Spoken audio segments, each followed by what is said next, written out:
Welcome back to the Relaxing Ghost channel here on YouTube. As always, your host with the most, Ghost. Today we got our WWE Super Showdown results recap review. A little bit late this weekend in here in Canada was Thanksgiving, so Sunday pretty much did the family dinner and all that, and Saturday I was pretty much watching the Super Showdown. This event was expected to be 5 hours. By the time I woke up, the event was over, so I had to rewatch the whole show. I couldn't even, catch the tail end of it. It was finished by the time I started even, checking where it was at, what was happening. It was completely over. So, watched the rest of it last night, this morning. The final match, Undertaker and Triple H. Overall, I thought this was an average show. With little to no storyline advancement. It was a decent show, though. We had Michael Cole, Corey Graves, and Renee Young on the entire show for the announce team. I like this better than, rotating announcers every other match or every match. That could be a bit confusing for the viewers and listeners of the shows. I like the same announce team for the whole show. It seems to flow a lot better, the shows, than to, cut in and out, and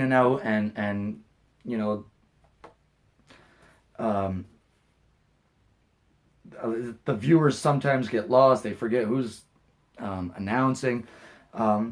I'll say one thing, though, right off the bat. Corey Graves really needs to stick to a character here. If he's going to be a heel, he needs to be a heel. If Corey Graves is going to be a babyface announcer, he needs to be a babyface announcer. No flip-flopping back and forth in between matches from, rooting for a heel, rooting for a face, doing this, doing that. Corey Graves, I think he's a bit overrated as an announcer, but he does pretty good work. Take some time and subscribe to the channel, guys, if you haven't already. Super Showdown. WWE announced the attendance at 70,309. It came out sometime yesterday that the actual attendance was around 62,000. Wherever Dave Meltzer gets his numbers from, who knows? Like, the show just literally happened. There's no way he could get these numbers.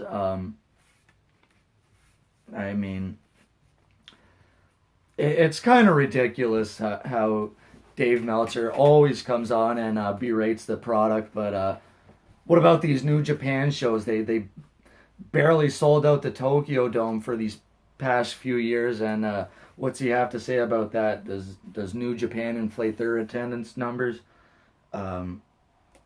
We have 10 matches on here. Like I said, the show was originally planned for 5 hours. It did get cut back to 4 for whatever reason.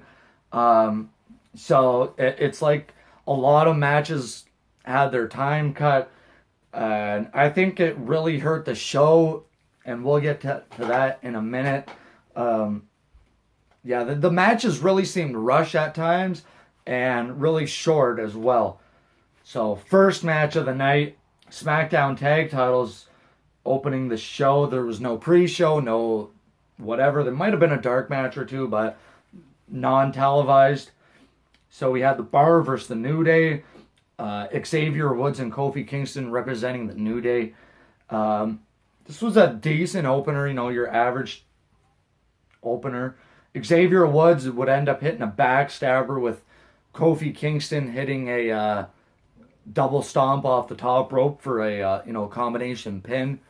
New Day retaining the titles. Decent match overall. Second match of the night, I was really surprised to see this match go on so early with Becky and Charlotte. We see now Becky locking the disarmer early on in the match, and Charlotte quickly got out of that. Charlotte hits 2 spears, and Becky Lynch pretty much rolls out of the ring, grabs the title.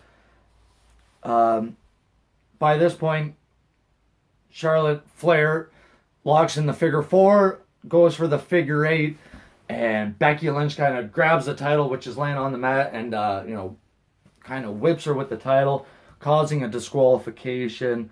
And then they got into it after the match. I like the match, but like I said, these matches really suffered from time restraints. Third match of the night really surprised me to see Cena going on, third of the card. Cena and Lashley versus Owens and Elias. Owens saying that Super Showdown should have been in Canada. I totally agree with that. Bobby Lashley is pretty much getting double teamed for this whole match. It's pretty much 2-on-1. He can't make the tag to Cena. And then Bobby Lashley hits a spine buster for a double down. Finally makes a hot tag to Cena, who hits his 6 moves of doom. 6 moves of doom, which would be his lightning fist.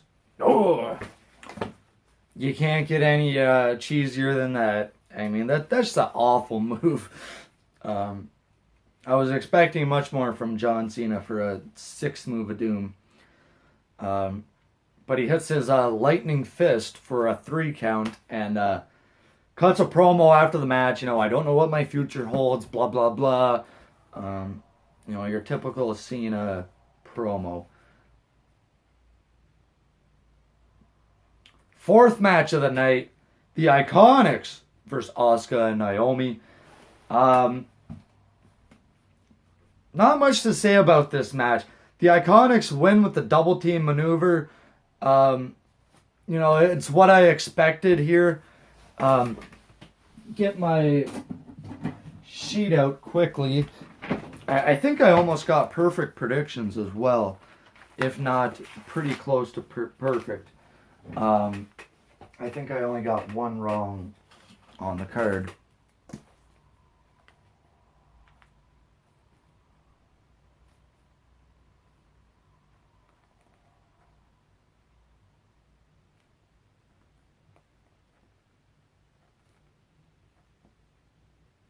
Oh, three wrong, so 7 out of 10.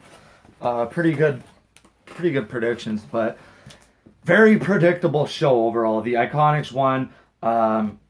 What happened with Asuka here? WWE just completely dropped the ball with Asuka.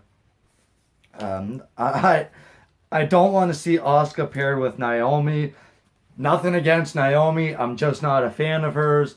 I think Asuka should be treated more like a top star, not this mid-card dancing crap. The 5th match of the night was the WWE Championship match. Very disappointed by that. I thought this match probably it could have main evented the show, in my opinion. It definitely should have, been the second from the top. It's been a bad year for the WWE Championship. A bad couple of years for title matches in general. With this whole Brock Lesnar thing going on. Brock Lesnar has main evented several shows, and then we had just Brock Goldberg. We had Undertaker and Reigns main eventing WrestleMania. It hasn't been a good year for AJ Styles' run as WWE champion. So this is AJ's 330th day as WWE champion, which Michael Cole said was a short reign. Yeah, sorry, not everyone can be Brock Lesnar and appear, 9 times in a year and a half. But, this is no short reign by any means. This was all Samoa Joe early on. And I liked how they started the match. It reminded me of SummerSlam 2002, where Brock's in the ring and The Rock kind of drops the title down and, Rock's runs to the ring. They didn't quite do that, but they met, in the middle of the aisleway. The overall staging designs and things like that, I really liked how it came across on TV. They added some, lights in the top of the stage and all that. It did look pretty nice. We had opening pyro, I forgot to mention that, and pyro to close the show as well. So really cool. Undertaker also had pyro with his entrance. The big fireballs on the entrance. So this was a no DQ, no count out match for the WWE Championship. Samoa Joe hits a Uranagi on a chair, which was opened up, and he just, kind of slammed him on the edge of the chair there. Looked brutal, but they pull out a table, and this table broke so weird. It broke pretty much completely in half. And that was a result of a electric chair drop from AJ Styles off the top rope.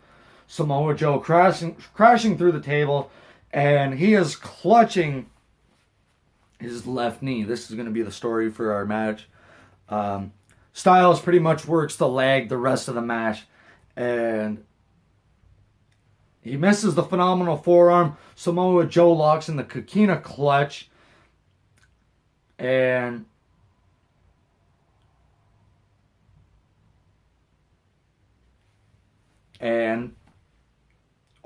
AJ Styles almost reverses it, but Joe hits a pretty much headlock German suplex, or a headlock release German.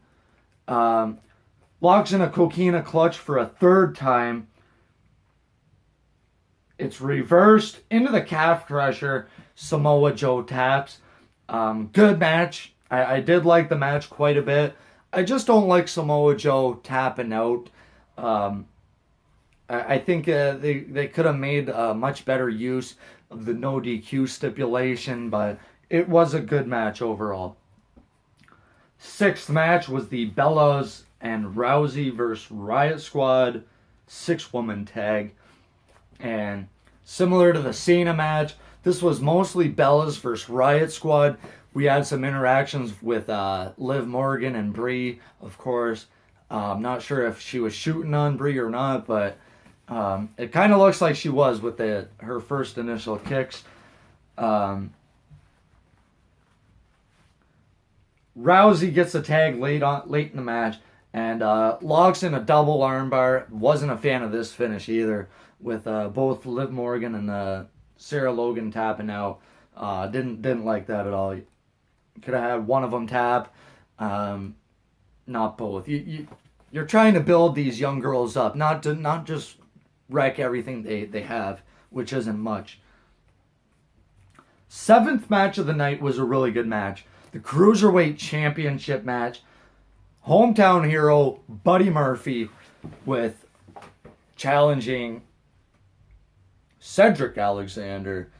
Really good match. I did like few of their spots here. I just don't think the 205 guys have much chemistry together. Doesn't really seem like it. They're really just going through the motions here. It kind of seems, okay, do this. Now do this. This. They gotta, kind of flow with things much better, not just set spots up. Huge reaction for Buddy Murphy. Cedric Alexander hits an awesome Spanish fly for a 2 count, followed by a lumbar check for a 2 count. And huge pop when Buddy Murphy kicks out. I mean, these guys really wanted this guy to win. Buddy Murphy hits a, kind of a pump handle TKO for 3, and we have a new Cruiserweight champion. Cedric Alexander had been undefeated for almost a year straight, so he had a good run as Cruiserweight champion. Buddy Murphy is in excellent shape. He looks like a wrestler. He's built like a wrestler.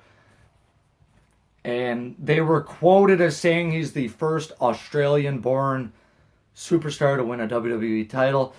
It's actually incorrect, as Nia Jax is born in Sydney, Australia. She's born in Sydney, raised in Hawaii, and part of the States. So, but I'm sure what they meant was, born and raised in Australia. So, good job, Buddy Murphy.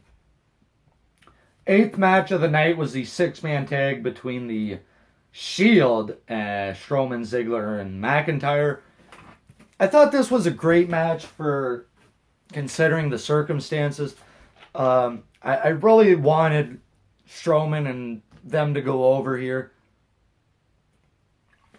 I didn't really think the Shield needed to win this match. They did the tease with Ambrose turning heel that obviously backfired, but they teased the Shield bomb really early on in the match. Reigns spears Braun right through the barricade at one point, and they kind of just taped it up with caution tape or something later on. This match was crazy, chaotic, all kinds of stuff. Ambrose hits the Dirty Deeds for a 3 count, winning the match. And Reigns was out of commission during the last sequences of the match.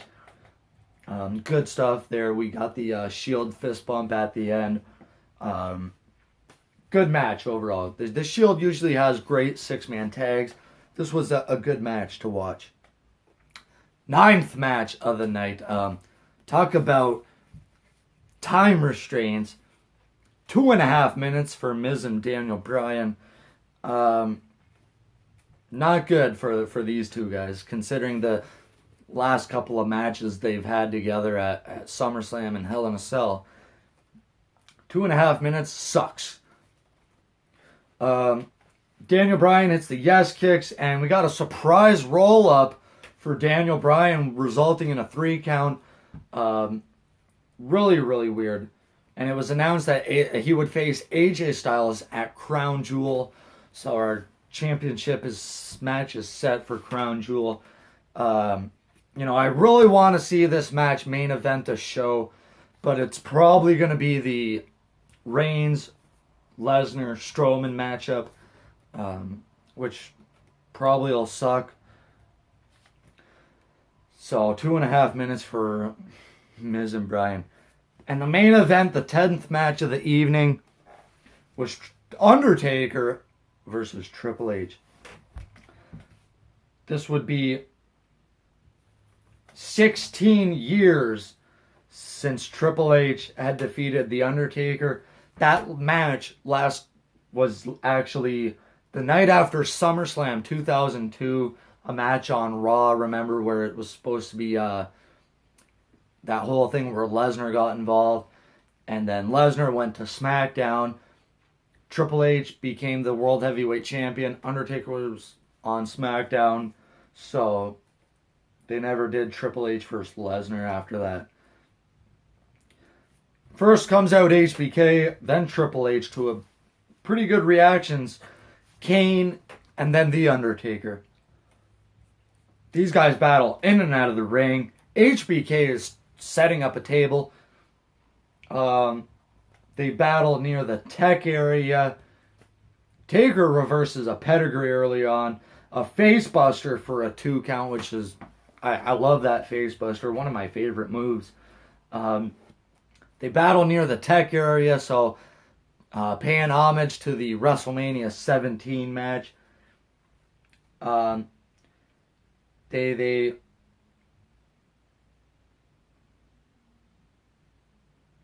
They battle over that taped barricade area, and Undertaker has a chair.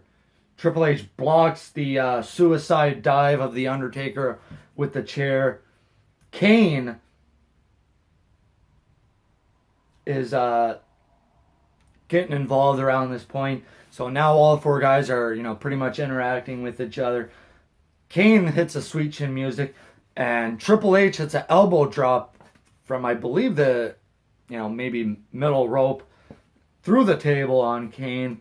So Kane is out for now. Undertaker hits a chokeslam and a tombstone for a 2 count. And Undertaker KOs Mike Chioda and HBK, who climbed up on the apron. Triple H hits a spine buster and a pedigree for a 2 count. And then he wraps the chair on Undertaker's neck. Does the thing where he jumps off the rope and, cracks Taker's neck. And Kane pulls out the second referee. So we're at our refs now.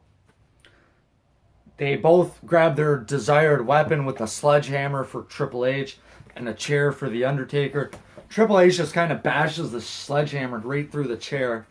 And Undertaker eats that.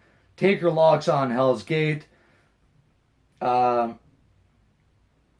Undertaker reverses a pedigree, hits a chokeslam, and HBK is back. Triple H hits Taker with the sledgehammer. HBK hits sweet chin music. Pedigree. 1, 2, 3. Triple H wins the match.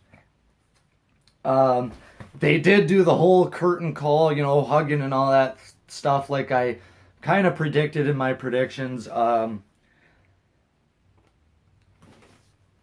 Triple H eats, I believe, another chokeslam. They toss HBK through the announce desk, and there's pyro going off.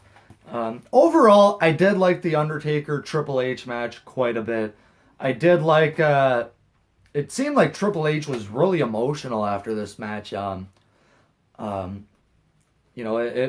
might be one of their last biggest matches ever. So, you could see why he was really emotional. And going over a guy like Undertaker is an impressive feat. Whether it's scripted or not, it's a big accomplishment for a guy like Triple H and to be in there with Taker and Shawn and a guy like Kane. These guys have spent the better part of the last 25 years together. So, overall, my rating would probably be fairly low on this event.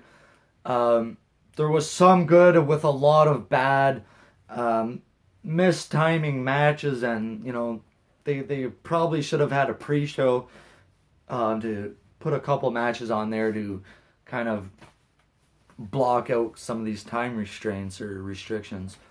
But I'd probably go with a 6 out of 10, being generous here with a fair 6. But I did enjoy most of it for the most part. Let me know your thoughts, guys. Overall, take some time and subscribe. We'll talk to you later. Peace.